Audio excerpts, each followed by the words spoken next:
अभी रोहित भाई ने जो प्रचार किया, सच में उन्होंने मेरी आधी बातें बोल दी जो मैंने मैसेज तैयार किया था। तो और उससे पहले जो आए थे उनकी बातें उन्होंने वो भी तैयार कर दिया, वो भी पूरा कर दिया। एक दूसरे को ये लगेगा मेरी बातें तो बोल दी, पर अब लेकिन मैं आपको बोलूंगा, लेकिन परमेश्वर अगुवाई करता है, मदद करता है और सहायता करता है, हालेलुया। लेकिन करता भी उनकी तो मांगता है। हालेलुया। तो मैं आपको पहले बताऊंगा, आज थोड़ा सा लेट हो गया, थोड़ी सी उसी को बताऊंगा। मैं यहाँ आने पर डर रहा हूँ, अभी भी वेदी पे चढ़ने में, टच करने में डर लग रहा है। आज से पहले ऐसा नहीं हुआ। अभी डर की बात हो रही थी ना, डर की शायद अल्लाह की बात कर रहा हूँ। डर प्रभु का होना चाहिए। कई लोगों को लगता है, किसी को पुलिस का, किसी को माँ बाप का, किसी को पत्नी का, किसी को पति का, किसी को अपने बॉस का, सबको लगता है। लेकिन आज मुझे सच में डर लग रहा है। पता है, मैं परमेश्वर के दास से आज नजरें मिला नहीं रहा हूँ।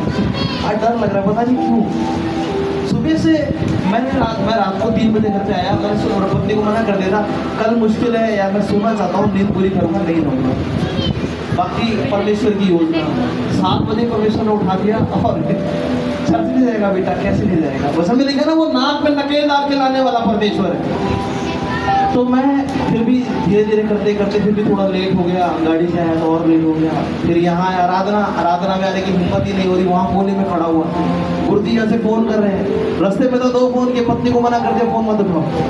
डर लग रहा है, पता नहीं क्यों। यहाँ आराधना खड़ा करने में डर लग रहा है, पता नहीं क्यों।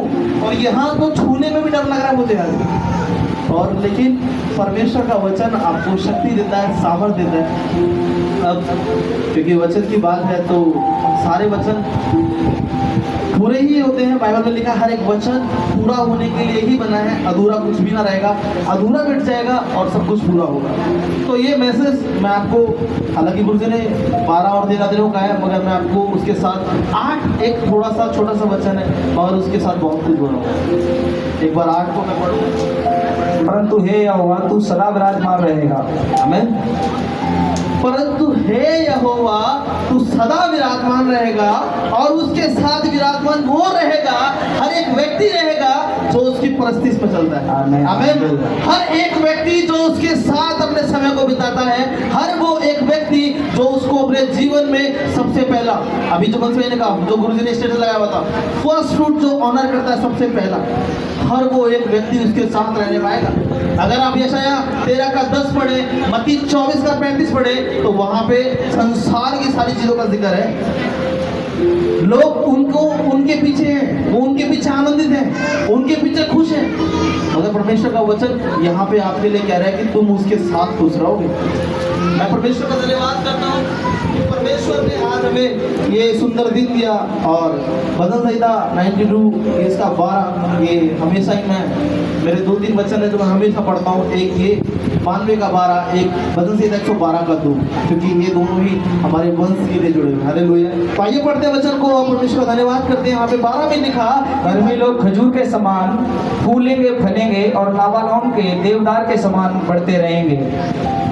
हालेलुया। तो परमेश्वर का धन्यवाद करते हैं। यहाँ पे परमेश्वर का वचन हमें सिखा रहा है अपने लोगों के लिए वो कितना प्यार करता है। वो किसी को नहीं चाहता कि पापी बन जाए। क्या परमेश्वर कभी किसी चाहता है क्या किसी का माँ बाप चाहता है कि उसका बच्चा चोर बने?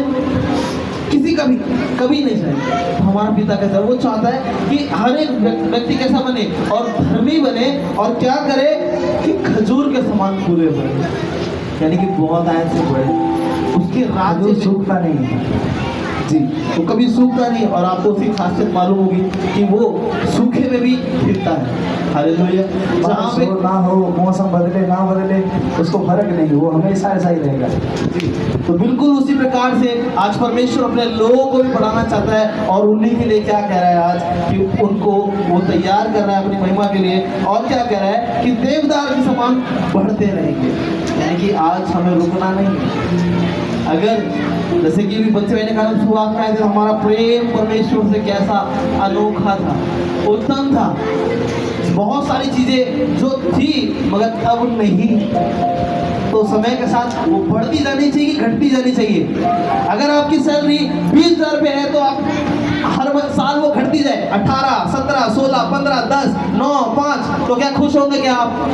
कोई खुश होएगा आप में से? नहीं। अरे कलीसिया इधर ही है क्या?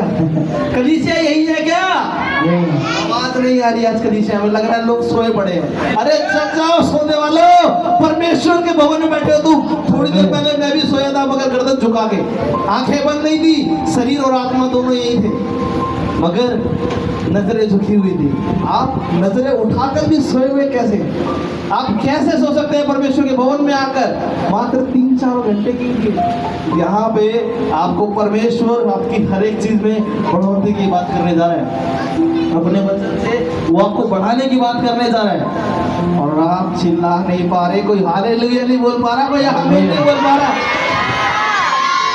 मैं सच में एक बात कहना चाहता हूँ कि देखो, हमारा परमेश्वर सच में सर्वशक्तिमान है और उसकी करुणा सदा की है, सच में सदा की है। क्या आज हम गलतियां नहीं करते? क्या पाप नहीं करते? क्या झूठ नहीं बोलते? क्या चोरी नहीं करते? सच में रियल में करते हैं, मगर परमेश्वर का अनुग्रह देखो, वो फिर भी बचाता है कि नहीं? अभी मुझसे भाई ने क्या बोला? मैं नहीं होता, मगर प्रभु का धन्यवाद, नाक पे वो धागा, आप सोच रहे हैं धागे की कसक इतनी मजबूत होती है, वो गर्दन को अलग कर सकता है। हाथ से भी नहीं टूटता, ऐसे हाथ से खींचेंगे तो हाथ फट जाएगा, टूट नहीं सकता। जी। वो गर्दन पर कैसे बचाया ये परमेश्वर का अनुग्रह। शायद 2 साल पहले शायद मेरे फादर इन लॉ के साथ भी ऐसा ही हुआ था। वो स्कूटी चला रहे थे, उनकी गर्दन में मांझा फंस गया था। परमेश्वर का अनुग्रह था सच में। वो गाड़ी स्पीड में थी, वो चलते चले गए, और गाड़ी में सिर्फ क्या हुआ, मांझे से यहाँ पे खरोच आई, कटा। हालेलुया। और संसार में सुना होगा आपने, पिछले साल भी कईयों की गर्दनें अलग हो गई। परमेश्वर कितना अनुग्रह है। बच्चे मर गए। अरे वो दया करने वाला परमेश्वर है। पक्षी मर जाते हैं, पक्षी भी मर जाते हैं उन धागों से। जी बिल्कुल, बहुत सारा, बहुत कुछ। और अभी आप सुनेंगे, अब शुरू हो गया है, सावधान रहना। मैं खुद बाइक चलाता हूँ, गली में मूसा लपेट के रखता हूँ। परमेश्वर ने बुद्धि दी है, परमेश्वर ने बुद्धि दी है इस्तेमाल करने के लिए। अभी जैसे लकी बोल के ना, पहले इस्तेमाल कर फिर विश्वास करें, बुद्धि दी है, पहले इस्तेमाल कर लो। विश्वास तो हमको है ही है कि बचाने वाला है। हालेलुया। हेलमेट भी पहन के रखें, बाइक चलाते हैं। अगर जो भी 15 अगस्त के लगभग आप कहीं बाहर घूमेंगे तो बहुत सावधान है। मेरा वचन जी, तो अभी एक आखिरी और वचन पढ़ेंगे। वे यहोवा के भवन में, मैं यहोवा के भवन में, कलीसिया जाग जाओ, सोने वालों हाथ दिलाओ सभी लोग अपने। ऐसे आधे लोग ऐसे लग रहा है कि सो रहे हैं, जिन लोगों के नहीं उठे वो, अरे जिनके हाथ खाली है वो दोनों हिला दो एक बार। हालेलुया। अब लग रहा है कि थोड़ा यहाँ पे जी वे यहोवा के भवन में रोके जाकर, वे नहीं कहूंगा, मैं कहूंगा यहाँ पे हम भवन के यहोवा में रोपे जाएंगे। हमारे परमेश्वर के आंगनों में फूलेंगे फलेंगे। हम हमारे परमेश्वर के आंगन में फूलेंगे फलेंगे। आमीन। हालेलुया। परमेश्वर अपने वचन से क्या कह रहा है? आज उसके भवन में आप रोपे गए हो, आप ही नहीं, आपकी आने वाली संतानें और उनकी भी संतानें फूलेंगी और फलेंगी। कहाँ? परमेश्वर के आंगन में। हालेलुया। तो क्या आप आनंदित नहीं हुए क्या इन बातों को सुनकर? क्या खुशी नहीं हुई इन बातों को सुनकर? तो मैं परमेश्वर का धन्यवाद देता हूँ। परमेश्वर का वचन अगर आप अपने माइंड को यहाँ रखेंगे तो शायद समझ पाएंगे। और आपका माइंड अगर ये रहेगा, मेरा घर तो खुला है, मेरी बकरियां तो रोड पे घूम रही है, मेरे बच्चे तो वहाँ है, मेरा पति पता नहीं कहाँ है, तो सब चोरी हो जाएगा। सबको छोड़ दो, परमेश्वर तेरे भवन में आई हूँ, सब कुछ तेरे हाथों में, अब तू संभाल। हालेलुया। परमेश्वर सबको आशीष, सबको जय मसीह की। जय मसीह की।